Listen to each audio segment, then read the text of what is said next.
This is Dr. Sheldon L. Akins, host of the Leading Equity Podcast and a proud member of the Education Podcast Network.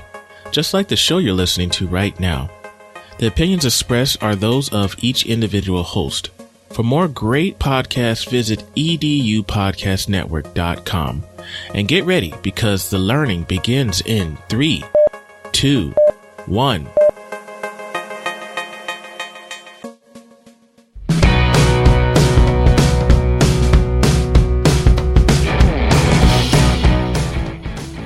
Welcome to episode 78 of the Google Teacher Tribe podcast, your source for the latest Google for Education news, tips, tricks, and ideas you can use in class tomorrow.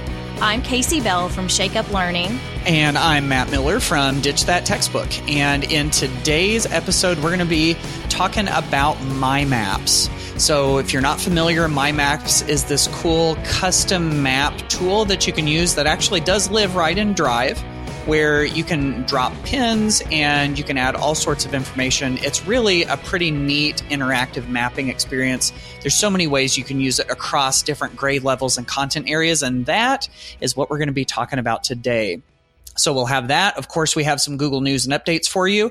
We have a couple of things from the mailbag and some blog posts to share with you. So I think I am ready to do this. How about you, Casey? Let's go.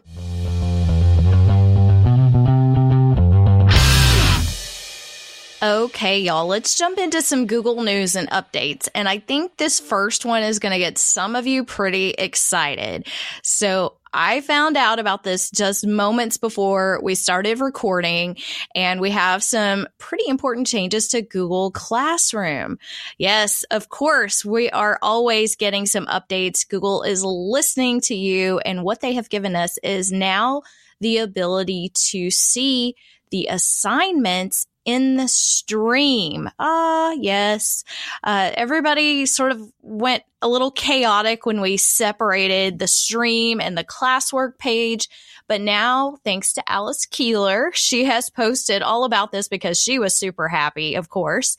And what this does is this gives you the ability to add a few things back into the stream. So that first tab where kids see announcements and updates, before they would only see like you had posted an assignment, but they would have to go to the classwork page to actually see the full assignment. Now you can actually go into your settings, which is up at the top, and when you're in your class, go to those class settings, and you can tell it that you want classwork on the stream and how you want it to appear there. So you can have it add the attachments and the details, or just keep it as a condensed notification if you like it that way.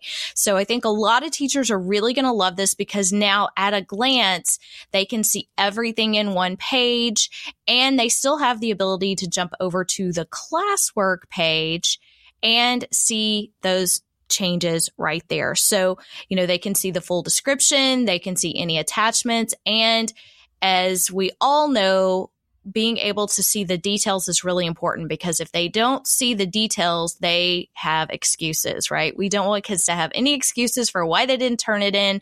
They didn't know it was due. They're going to see the due date. They're going to see if they have turned it in right there in the stream. So very powerful. And of course, thank you to Alice Keeler for being one of the first ones to see this new update. It hasn't even been shared that I have found anywhere by Google quite yet, but I think they are really working on listening to the things that teachers want in Google Classroom. Yes, I agree. And I'm thinking that the more places that we can access and see things throughout Google Classroom, the better. Like the different, it's interesting to watch different people interact differently with the same tool. And I think that this is going to give a little bit of that extra flexibility so that no matter where they look, they're still able to find their assignments. We found a post in the keyword blog at Google called Helping Developers Create More Choice for Educators. And it gives you some information about how the people who develop the tools that we use in education, how they're supported by Google, what some of the things are that they do. This week actually is kind of a big week for that because we have the South by Southwest EDU conference, which really does go a long way to making that connection with the developers and the teachers and the people that are part of education organizations. And if you're not a developer, maybe this isn't, there aren't a whole lot of actionable things for us in education to do. But I think the fact that we're talking about the developers is important. I really believe that we're sort of in a interesting time in the history of education where the creators of so many of the tools that we use in the classroom are very accessible. I know for a lot of the companies that started as startups and are now starting to gain some ground, they are really, really easy to get a hold of and to talk to. Like, for instance, I know there are a few of the tools that I use on a regular basis. The two that I think of off the top of my head are Pear Deck and Flipgrid. And I know of a handful of people in both companies where if I need to get a hold of someone and ask a question, or if there's a feature that I think that they need, there are some channels to be able to do that. And so when it comes to all of this, I think it's just important to know, and this goes with Google Classroom too. We've seen people click on that little question mark button in Google Classroom and submit feedback, and then some of those suggestions actually end up happening. So I think that's an important thing just to remember, is that a lot of the developers of a lot of the tools, Google and otherwise, really want to hear from us and want to create things that are useful to us. And I think we need to take full advantage of that. That's a great point. Having this transparency between the ed tech companies and the developers and all of these people who are creating things to be used in the classroom oftentimes don't know what it's like to actually be in the classroom. So they need our feedback, and it's critical. Now, of course, I wish that was true of everyone, but we all know that there are some things that we work with where they don't necessarily pay attention to what teachers want, and they tend to go by the wayside. But that's one of the reasons why we here at the Google Teacher Tribe podcast love Google, right? We have so many things that we can do in our classroom, and we love that Google actually listens to us, especially when it comes to things that are built just for education. So we know that's true for Google Classroom, but we also learned this week that Google has announced something new that's coming as well. So they have announced the release of the Chromebook App Hub specifically for Google for Education, and it's going to be an online resource to help educators, administrators, and developers work together to learn about Chromebook apps and activities and ideas for schools. Now, again, they've just told us about this. We don't have all the details. There's this nice little screenshot where I'm like looking at this tiny screen trying to figure out exactly what this has.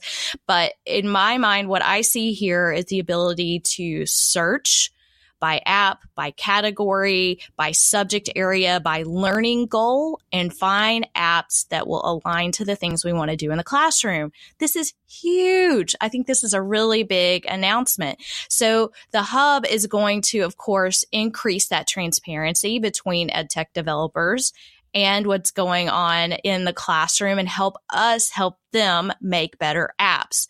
Now, what I also love about this is they are really paying attention to student data and privacy and all of those things that we all wish we didn't have to really pay attention to, but we know that we do.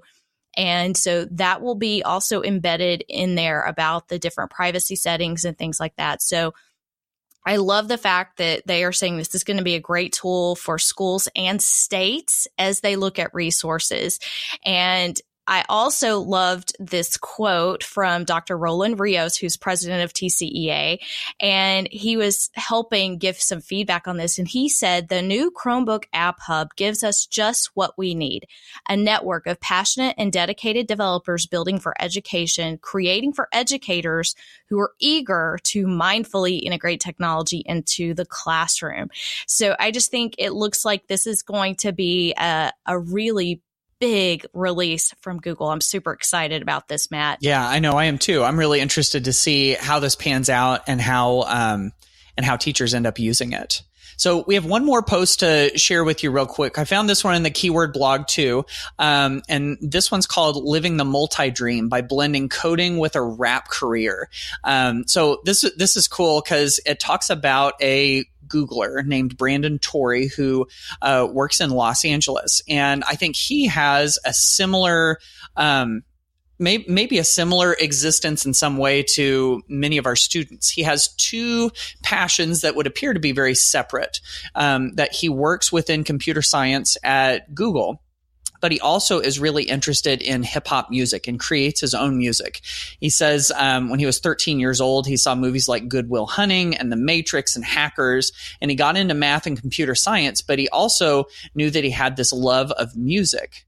And as he continued to develop both of them, he started to realize that they're not that far apart. He says that now he views his ambitions in software and music as two parts of one whole, or the way he calls it, a multi-dream, which I thought was such a cool idea that he pulled them both together into this one word. They're a multi-dream. And he says, in computers, we have multi-threading, where we're able to do multiple tasks, and it seems like it's happening invisibly. And he says, I don't think of myself as someone who has two careers. I consider myself one person from a diverse background who's really enjoying learning and growing in two things that I love. And there's lots of crossover between those two things. So pretty cool article. It's always interesting to see stuff like this and make the connections back to the students that we have. So, and one other quote that I saw in this article that I thought was so interesting was that he said, in high school, he kept his love of technology to himself because at the time, coding wasn't cool and none of my friends knew I was into coding. And, that's so sad, but so many kids feel so alone when they have an interest. And, sometimes those interests are really big and big dreams. So we don't want that to hold them back. So I also think that we as teachers should help find out what their interests are and help them find other people to connect with so that they can continue to do that. But I just thought that was really interesting that he admitted that he kind of kept it to himself and that it wasn't cool. Yeah, you're right. And how many of our kids are doing that, So, right. Yeah. No, yeah. I love that. That's great. And of course, if you want to check out the link to that story to read it yourself or anything else we've talked about in the news and updates, you can head to our show notes at googleteachertribe.com/78.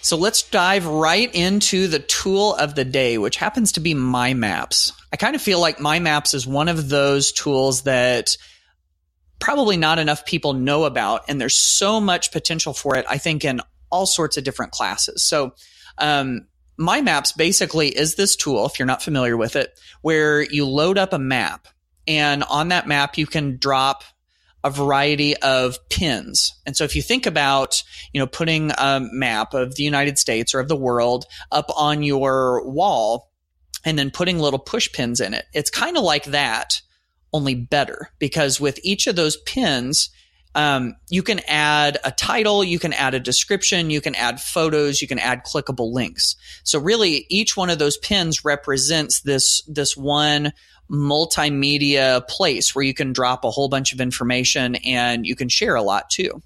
And of course, from that, you can take all of these pins and you can put them into different layers, and you're able to turn the layers on and off so that you can see them real clearly. And you've got a variety of different icons you can use as pins. There's so much that you can do with it. And one of the first things that I think people use MyMaps for is just dropping those pins.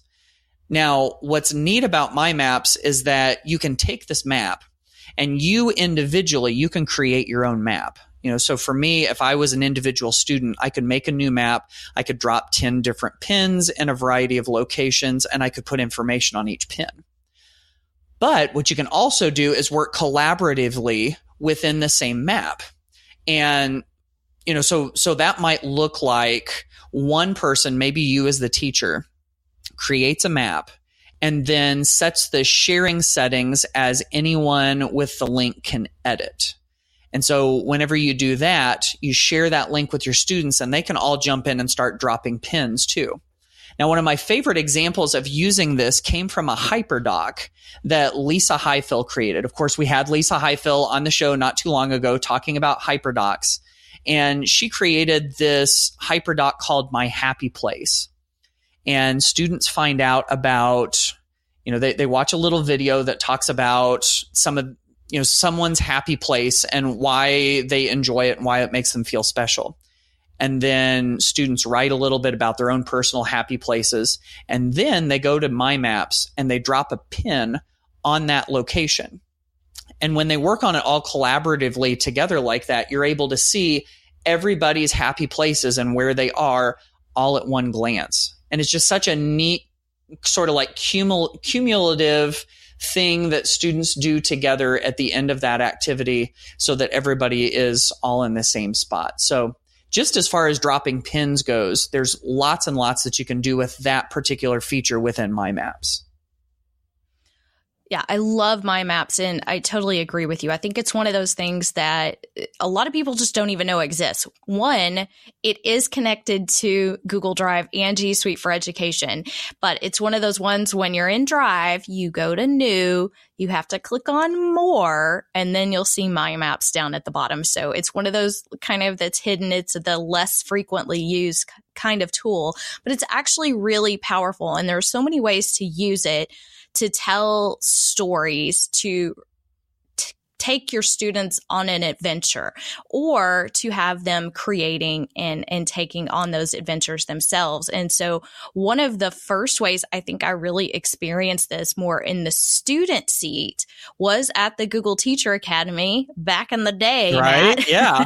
Way back in 2014, when we were at the Google Teacher Academy in Austin, we did an activity that was built to mimic the Amazing Race. And what they did is they had a series of MyMap activities that were connected to Google Forms. And so I have since taken that activity and used it in some professional development as well. And what's great is you drop a pin on a map, you give them a clue, there's some kind of piece that they have to solve, research. That's usually how I use it, is testing those Google search skills.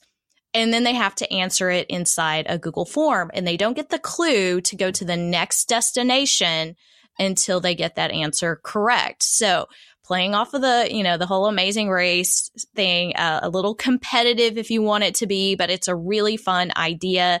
I have in the show notes one of the clues just to show you an example. This is one that I used when I was teaching some Google search skills. And you can see on the pin that you can also add additional information. So we're not just dropping a pin in a location. We can actually add other layers to this, like images, links, and other things to make it multimedia type of adventure. Yes. Yeah. That's such a cool thing. And I mean, really, this is one of those things where you could apply this to a variety of different kinds of classes, and just the sort of competitive nature of it. And I really, really love this activity. It's so cool. So another piece of MyMaps that I found really useful is that it has this thing that allows you to draw a line around a certain location. It kind of reminds me of, in slides and drawings, you have the Polyline Tool where you click, click, click, click, click, click, click, and you can create a shape. And each one of those clicks is a little point, and it kind of connects all of them together, and it makes it into a shape.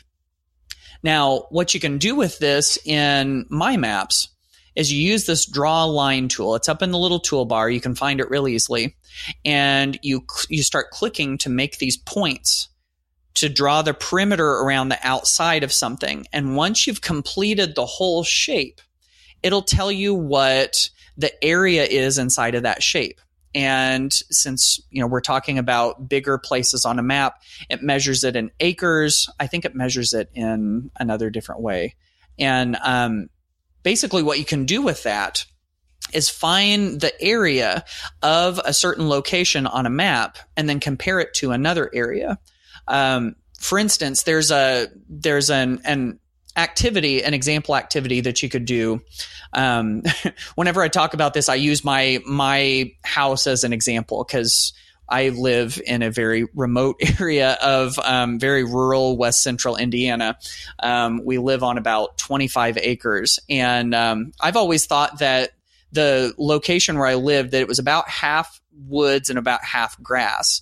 So I thought, hey, we could turn this into a math activity and use this tool to draw around on the map, to draw around the grassy part of my property and the wooded part of my property, and then compare the sizes of it and make percentages of it and everything. Of course, you don't have to use my house to do this. There's a variety of different places in the on maps where you could do an activity like that. But just being able to draw the perimeter of it and to see how long that perimeter is, and then also to see how much surface area is inside of it. That opens up lots of different activities you could do. Definitely. I love that you can use it for math, right? Yeah. I mean, there's so many things that we don't automatically think of when we see a geography tool, right? And I don't know about you, Matt, but my geography skills could definitely use a little bit of a boost. Yeah. I don't know if you know this, but don't ever follow me anywhere. I don't ever know where I'm going. So I need maps, and I need custom maps a lot of times too. So that's what's so great about this tool. And obviously one way that I've seen this used is when people are getting married and they're making the maps from the church to the reception hall or whatever. So there's a lot of personal uses for this too. But I've seen this, of course, this is great when you're mapping out and you've got an event going on at school. You might be making a map for parents, but field trips also come to mind. And, showing kids where you're actually going and talking about, hey, how do we get there? How long does it take to get there? Making that a real world problem for them to solve. And teachers, hint, hint, this is on the Google Certified Educator exam. I think this one's on level 2. Hopefully I'm remembering correctly. I keep way too much of that information in my brain at once, but they do actually have you mapping out some different points that you may hit on a different field trip. So sometimes that might be for students. Sometimes that might be for parents who are coming and just hitting some different stops along the way. But it is a great tool. And once you add that first pin, you'll see some of those editing tools. So first of all, you do see longitude and latitude. So for those of us who still have trouble remembering that, it's there to help us and see where that is on the map. And then you've got your paint bucket. So you can have colors, you can use different icons for your pins. You can obviously add titles and descriptions and add images. And then you can also add that driving directions piece and add all of those different layers. So this becomes a very, very robust tool, no matter if you're telling stories or it's a real life traveling event that's happening for you or your students, that you can really make the most of this and show students how to get to this tool, show them how to create with this tool. Yeah, absolutely. There's just tons and tons of different things that we can do with it. And I love just continuing to think about what some of the other things are that we can do. And, we could, of course, go on and on and on here. We haven't even really touched on the layers, which is the way that you can take all of the different pins and you can organize them into groups. And so I've even thought about with this, what if you had a layer? Wow, I'm losing my words now. A layer for each of the different biomes in a science class. And so if you had those and then you plotted different locations with in each of the biomes, you could turn all of the layers off except for one biome, and you could clearly see where all of those points are. And then you turn the layer off and turn another layer on for a different biome, and that could go a variety of different locations too. So lots and lots of things that we can continue to do with this. And if you're looking for even more ways to use Google MyMaps, I mean, there's been plenty of them in this episode, of course, but if you're looking for more ideas, I've even got a blog post in there of 20 ways you can use MyMaps. All of that stuff is available in the show notes, which you could get at googleteachertribe.com/78. There's a letter in your mailbox. Hey, you know what? This is all your mail. Hey, maybe I'll give you a call sometime. You've got mail. what is it Matt always says? Let's jump into the mailbag.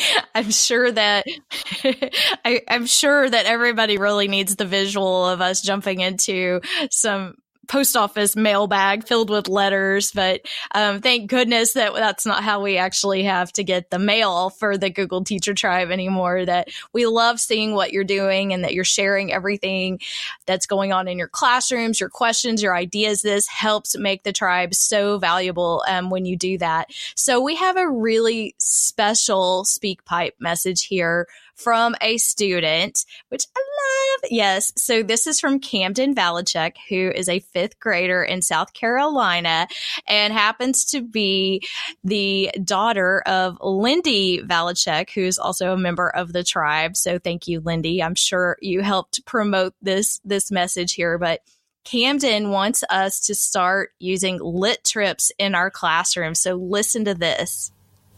Hi, Casey and Matt. My name is Camden Valachek, and I am a 5th grader from Berkeley County School District in South Carolina. I get to listen to y'all in the car going to and from school with my mom. I wanted to tell you why teachers should use Google Lit Trips in their classrooms.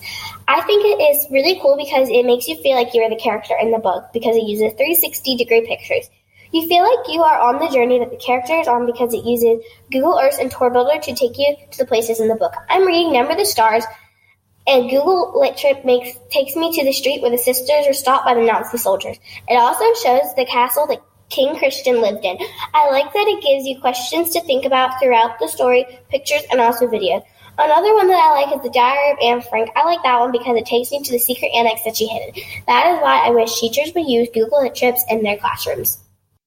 Okay, isn't that just adorable? And yes, thank you, Camden, for using y'all in your message. It does make it so appropriate for the tribe.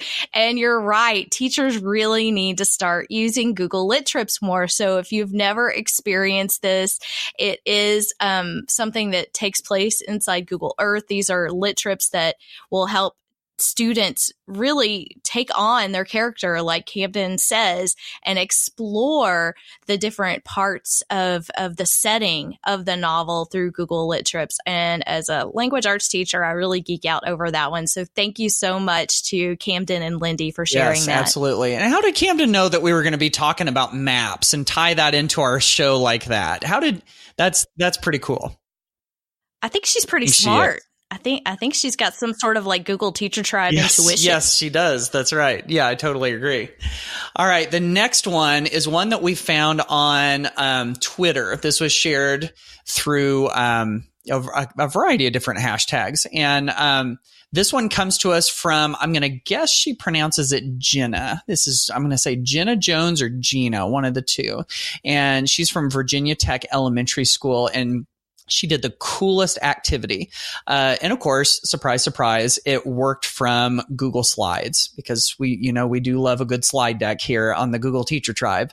And so what she did was she was teaching proportions with her students, and she taught almost the whole activity, or at least a good chunk of the activity, off of the back of a Bisquick box. Bisquick for making biscuits and pancakes and all of that. So what she did was she used the way to, use 2 cups of Bisquick and 1 cup of milk and 2 eggs to make 14 pancakes. And if you did the entire box, you would get 155 pancakes and all of that. So she used that ratio to help students work with ratios in math and asked a couple of questions about the ratio table and which one of these statements are true.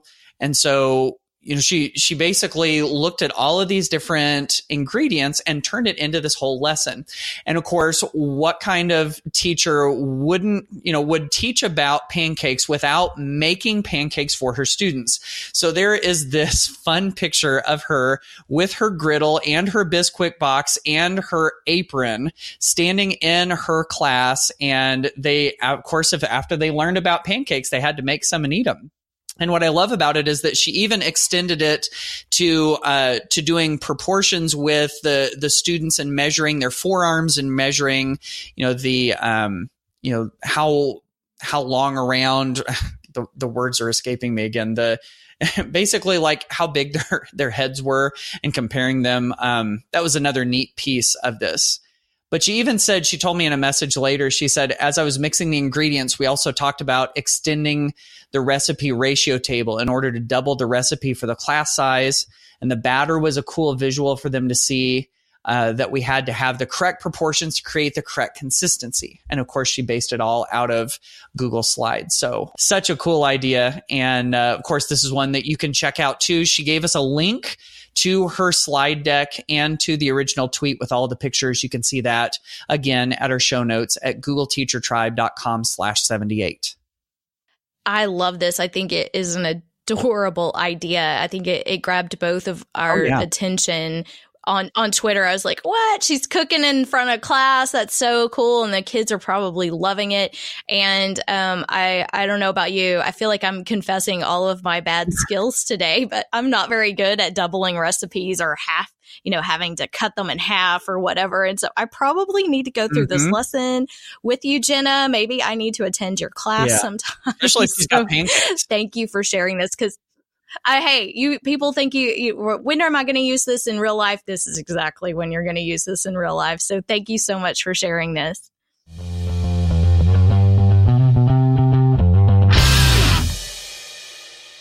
We've got a couple of blog posts to share with you that we think are going to be helpful, useful, give you some new ideas. And the one I wanted to share, this may seem sort of odd, but this is a blog post about math coming from the Spanish teacher. That's me. So this was a post called 4 Ways to Make Math Come Alive with Google Tools. I got an email from a teacher recently that was at one of my trainings, and I was showing some cool things you could do with Google. And she says, yeah, but math.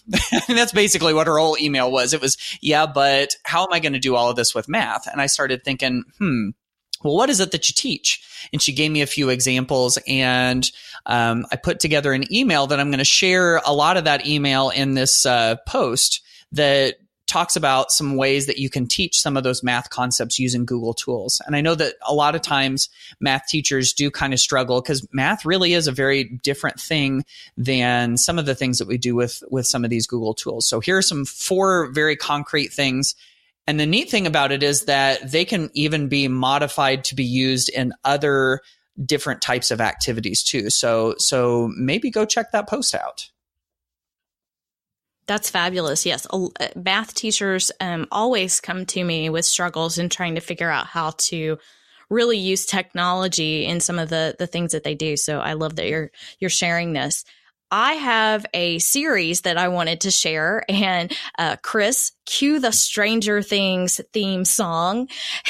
If you are a fan of the Netflix series Stranger Things, you may love this. Even if you are not a fan of the Netflix series, you will love this. This is a special themed episode, I should say, not episode, it's a blog post called Stranger Google, Crazy Tools from the Upside Down.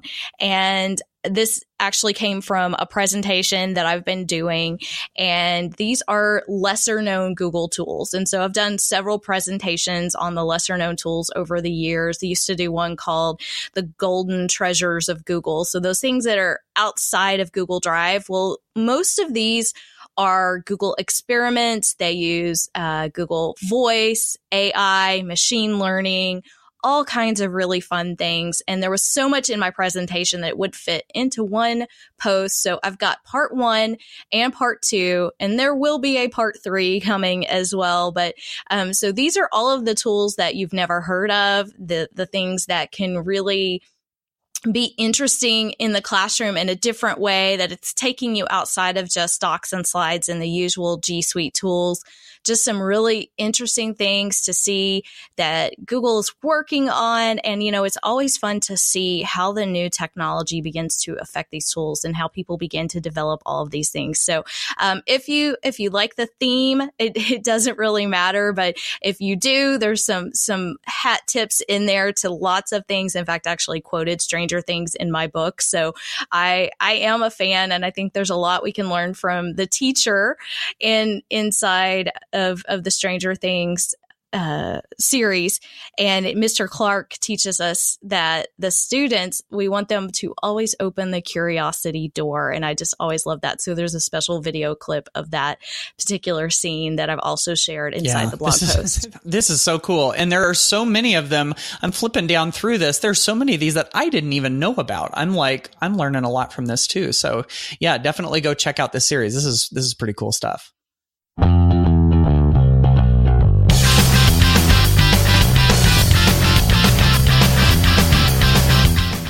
Well, that wraps up episode 78 of the Google Teacher Tribe podcast. We hope you enjoyed this episode as much as we did in exploring all of the amazing things that you can do with MyMaps in your classroom. So I hope that if you've never tried it before, that this is one of those tools you're willing to spend a few minutes going into Google Drive and creating a new MyMap and just play around for a little bit, see what it's capable of, and think of all of the different ways that you may be able to integrate this into your classroom. And I think that we also need to give a huge shout out to all of you who have left reviews for the Google Teacher Tribe in Apple Podcasts. We greatly appreciate that. That is how so many other teachers will find and follow the podcast. So if you haven't done that, I would just like to ask you to please take the time to leave us a review and let us know what you think of the podcast. And we hope that you will continue to follow and connect with us online and through the GT Tribe hashtag. Please. That would be wonderful. All right. Well, that does it for another episode of the Google Teacher Tribe podcast, and we will see you on the next episode. Bye, y'all.